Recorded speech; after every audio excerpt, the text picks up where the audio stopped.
It's February 5th here in Chicago, and we got some pretty nice weather. It's 40 degrees out, and it might sound cold for you guys down in the south, but up here, snow is melting, which is great. I have my Viper up on each corner of the car, and the rears I have a little bit different setup than the fronts. I'll start with the fronts. These are, I looked pretty long to find something like this. They had hydraulic lifts for each individual wheel, but I had one set that I bought and absolutely hated and returned. These ones are a ratcheting type, and what I can show you with that, which is pretty awesome.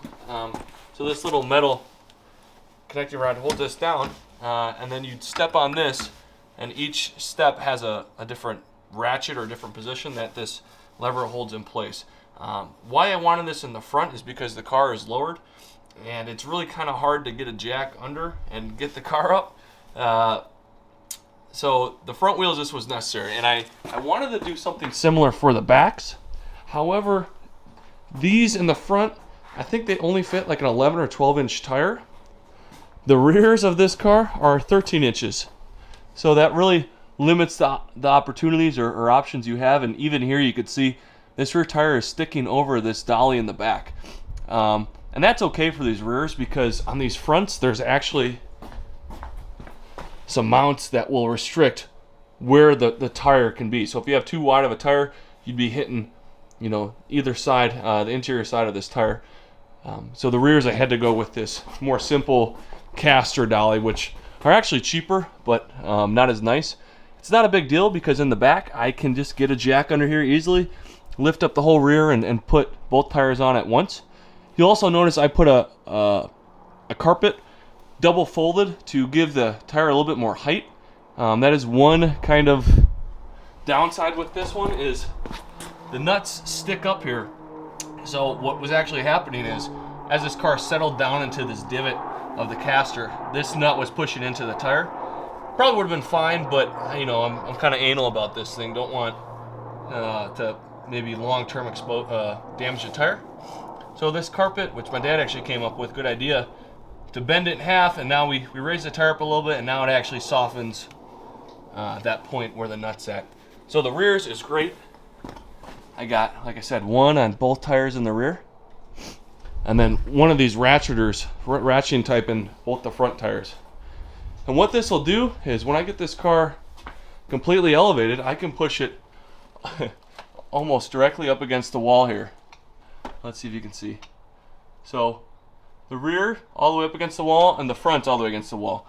And you can see the thing that's limiting me is those exterior wheels of these front ratcheting lifts.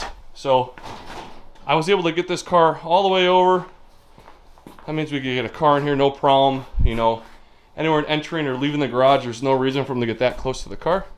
And I normally do have a car cover on this, as well as I have these cool little foam pieces that I lay, with the car cover on. I kind of lay foam there as well, just no sort of risk of damage that way. And then the last thing I did, I should actually probably say the first thing, I filled the tank all the way up, right? Then I got some gas stable, and I put, I don't know what I said, an ounce and a half of gas stable per gallon. I just followed the directions on the bottle, and then every once in a while, like today, I'll just come out here and give it a quick start. I'll get that for you guys on camera, but just let the car warm up, stretch its legs. It probably hasn't been started in a month. We had some pretty Arctic temperatures come through here not too long ago. So be a good day to get this thing up and start it. So yeah, this is how I store my car for the winter. Again, I would like to have gotten these ratcheting type on all four corners, but the back rear wheels are just too big that I had to go with a different option. These, I'll put a link to where I got these from. I think they're Amazon specials as well as these, and they work great. I can give you a little quick tutorial on these lifts. So you flip this switch. It's 1, 2, 3, 4, 5, 6. There we go. So that's going to be it.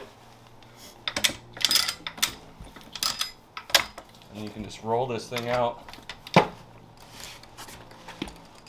like so. So maybe it's a little bit more clear now what I was talking about with what size tire you could fit on here.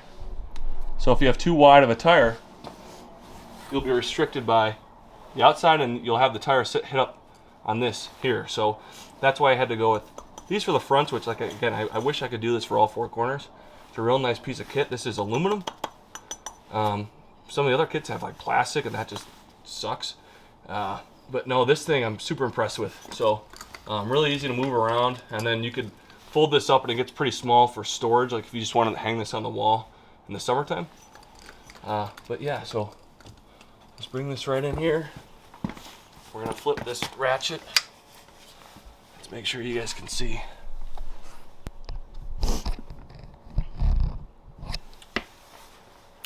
So like I said, I just do this by hand.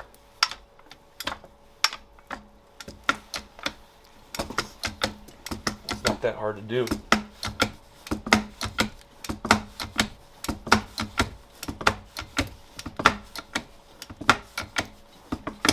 There we go. And when you get to the end, just put down there and it's nice and stored like that. Yeah, really happy with those.